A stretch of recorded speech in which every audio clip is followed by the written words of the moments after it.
తండ్రి కుమారుల మధ్య తగాదాలున్నాయి. వివాదం ఏదైనా కూర్చొని మాట్లాడి తేల్చుకుంటే పోయేదానికి ఆగ్రహానికి గురై తండ్రిని కిరాతకంగా కొట్టి చంపాడా కుమారుడు.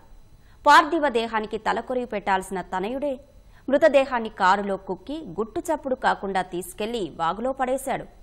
కుటుంబ సభ్యుల ఫిర్యాదుతో రంగంలోకి దిగిన పోలీసులు తమదైన శైలిలో విచారించగా చేసిన నేరాన్ని అంగీకరించాడు. నిందితుడిచ్చిన సమాచారంతో పోలీసులు మృతదేహం కోసం గాలింపు చేపట్టారు. సుదూరంగా కొట్టుకుపోయిన మృతదేహం తల లేకుండా మరోచోట లభ్యమైంది. కన్న తండ్రినే కిరాతకంగా హత్య చేసిన ఈ ఘటన నాగర్ కర్నూలు జిల్లా కల్వకుర్తిలో సంచలనం రేపింది.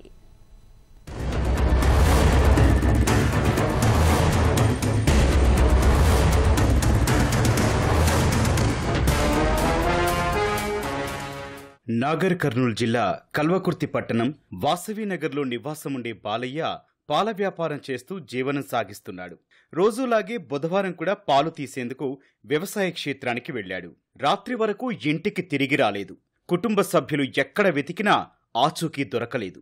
దీంతో బాలయ్య పెద్ద కుమారుడు మల్లయ్య గురువారం పోలీసులకు సమాచారమిచ్చారు. రంగంలోకి దిగిన పోలీసులు బాలయ్య చివరిసారిగా వెళ్లిన వ్యవసాయ క్షేత్రానికి వెళ్లారు. అక్కడ రక్తపు మరకలు కనిపించాయి. దీంతో పక్కనే ఉన్న సీసీటీవీ దృశ్యాలు, అక్కడ దొరికిన ఆనవాళ్ల ఆధారంగా రెండో కుమారుడు బీరయ్యపై పోలీసులు అనుమానం వ్యక్తం చేశారు. బాలయ్య పశువులు బీరయ్య పొలంలోకి వెళ్లాయని ఇటీవలే ఇద్దరూ గొడవపడ్డారు.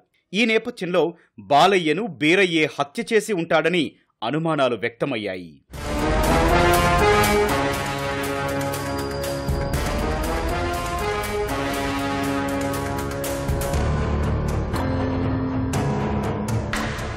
పోలీసులు బీరయ్యను అదుపులోకి తీసుకుని విచారించేసరికి అసలు విషయం బయటపడింది. బుధవారం సాయంత్రం వ్యవసాయ క్షేత్రంలో ఉన్న తండ్రితో బీరయ్య గొడవపడ్డాడు. తండ్రిని కర్రతో విచక్షణారహితంగా కొట్టాడు. ఆ దెబ్బలకు తట్టుకోలేని వృద్ధుడు అక్కడికక్కడే మృతి చెందాడు. ఈ ఘటనను ప్రత్యక్షంగా చూసిన ఒకరిని సైతం విషయం బయటకు చెప్పొద్దని బెదిరించినట్లుగా సమాచారం. నేరం బయటపడుతుందని భావించిన బీరయ్య మృతదేహాన్ని మాయం చేసే పనిలో పడ్డాడు. బంధువు ద్వారా తెప్పించుకున్న కారు డిక్కీలో తండ్రి మృతదేహాన్ని కుక్కి వంగూరు మండలం డిండి చింతపల్లి వద్ద ఉన్న బ్రిడ్జి వద్ద దుందుబీ వాగులో పడేశాడు.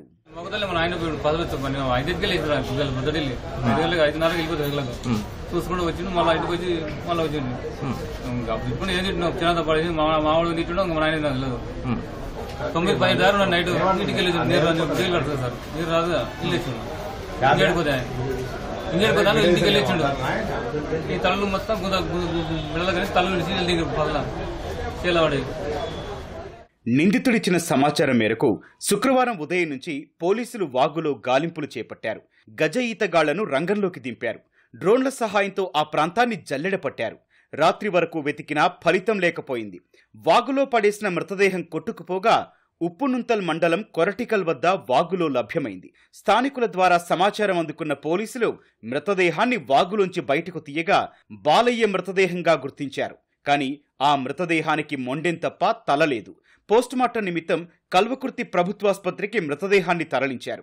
దర్యాప్తు కొనసాగుతున్న నేపథ్యంలో కేసు వివరాలను పోలీసులు అధికారికంగా వెల్లడించలేదు. కొన్ని నెలల కిందట బీరయ్య కుమార్తె ఇంట్లో ఉరివేసుకుని చనిపోయినట్లు తెలిసింది. బాలయ్యే చేతబడి చేసి తన కుమార్తెను తనకు కాకుండా చేశాడని బీరయ్య కక్ష పెంచుకున్నట్లు కుటుంబ సభ్యులు భావిస్తున్నారు. ఇవే కాకుండా కొన్ని రోజులుగా బాలయ్య బీరయ్య మధ్య వివాదాలు కొనసాగుతున్నాయి. ఎప్పుడు చనిపోయింది? 2 నెలల కిందనా?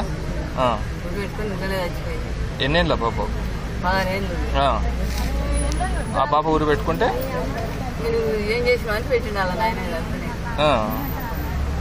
అప్పటి నుంచి అంతే తప్ప ఇప్పుడు శల్క పంచాయతీలు మొత్తం అలాగే నా పేరు ఏం లెక్కించాడు నాకు లేదు ఆయనకు ఇట్లానే ఉంటుంది. పసుపడి పాలు ఇంకా పసులు ఎందుకు అనుకున్నాడో ఎట్లా అనుకున్నా ఇక రావద్దని. బీరయ్య కారులో మృతదేహాన్ని తీసుకెళ్లేందుకు సహకరించిన బంధువు ప్రస్తుతం పోలీసుల అదుపులో ఉన్నట్లు సమాచారం.